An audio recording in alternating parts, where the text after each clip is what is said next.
Auto chess or battle chess is a new genre in which players select pieces and compete against other players for first place. This video is going to be a very quick and broad explanation of the battle chess genre to those who know nothing or very little about how it works. Currently, the most popular battle chess games are DAC, Dota Overlords, Auto Chess Origins, and Teamfight Tactics, which is soon to come out. Players can place their units on their side of the board and have to keep in mind positioning to best combat the enemy team comp while relying on their own. Below the board is the bench in which players can store their pieces and combine them. On top of the screen, we have a player's piece limit, which increases with every level, a player's gold, a player's EXP and level, a player's HP, enemy player's stats, synergies, and the shop.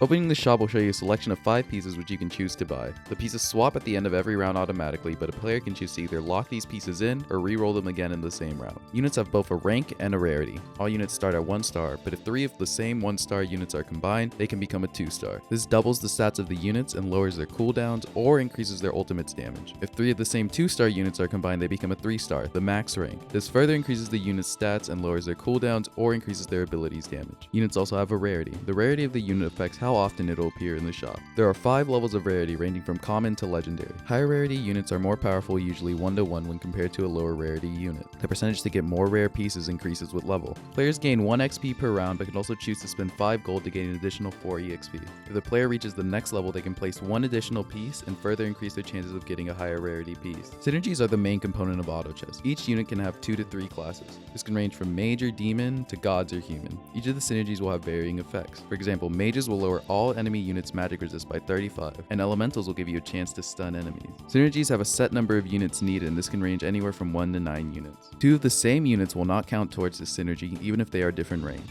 There are a lot of varying combinations of synergy, and it's your goal to effectively buy and upgrade your pieces when forming a good team composition. Let's take a look at some units in DAC and Auto Chess Origin. Origin is essentially a mobile version of DAC, so we'll be looking at the units there that are the same. Tiny, or Stone Spirit in Origin, is an elemental warrior / spirit warrior. Clicking on him, we can see his stats, HP, and mana. They're on the tankier side of units, seeing as they're warriors, so they don't excel in DPS, but they do bring a good frontline and CC. Here we see both of the units' ability. Toss. Once a character reaches full mana, they will cast their ability. Units gain mana by dealing damage or taking damage, putting it on cooldown. Tiny's Toss will launch an enemy unit to the furthest square away and then stun them. Notice how even though we reach full mana again, he can't use his ability unless it's off cooldown.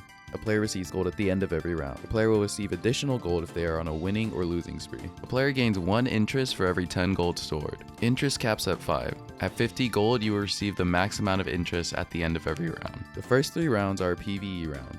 The player chooses their pieces and then battles mobs.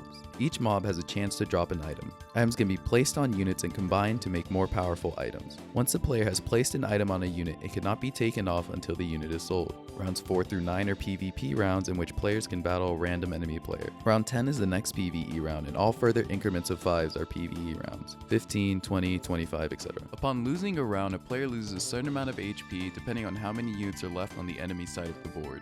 Once a player's HP reaches 0, they are dead and can only continue to spectate. Keep in mind that in between all rounds, there's a time limit to move and buy units. This essentially forces players to have to think ahead and move fast to get their team where they want it to be. If a player has more units than the piece limit on board, a random unit on your board will return to your bench. If your bench is full, then a random unit will be sold on your board. One can still sell units after the time limit has gone up to effectively choose which piece to sell on your board. Let's take a look at one of the team comps and synergies I use in one of my auto chess games. Here I have a mix of dragons, mages, and humans. I put my tankier units in front and my squishier mages in the back. I'm a very casual auto chess player, so this is mainly just to show the strengths of synergies and positioning, rather than actual strategy. Here, my dragon synergy allows my dragons to gain 100 mana and instantly transform. With my mage synergy lowering their MR, I do high amounts of damage, while my human synergy silences enemy units, effectively rendering a lot of mage-based units useless. This has been my explanation about just genre. Hopefully I've gotten you guys interested, as it kinda is my new favorite game genre. All the games kind of vary for each other, and keep in mind there's a very broad overview, and I can't really go into detail since I want to keep it short. And yeah, thank you guys for watching.